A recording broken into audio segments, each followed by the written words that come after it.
Les principaux visages de l'information en France devant l'ambassade d'Algérie à Paris avec un seul et même message: il faut libérer Khaled Drareni.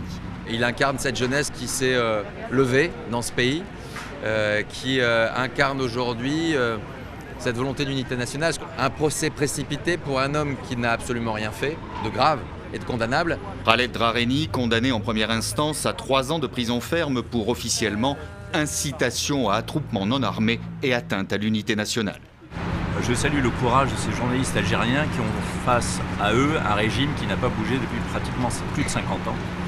Et c'est comme à Cuba en fait, vous luttez contre un mur et vous ne savez pas à quel moment le rayon de soleil viendra vous libérer.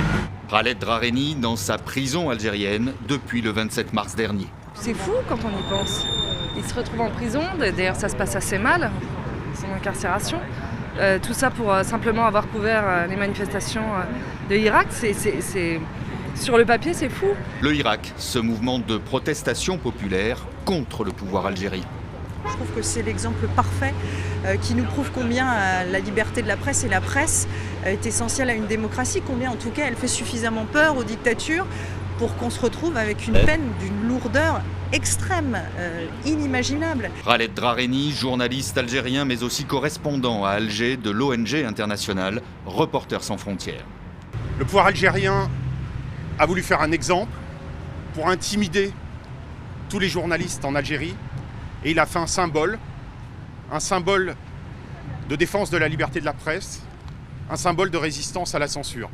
Khaled Drareni, de nouveau devant ses juges, demain pour son procès en appel.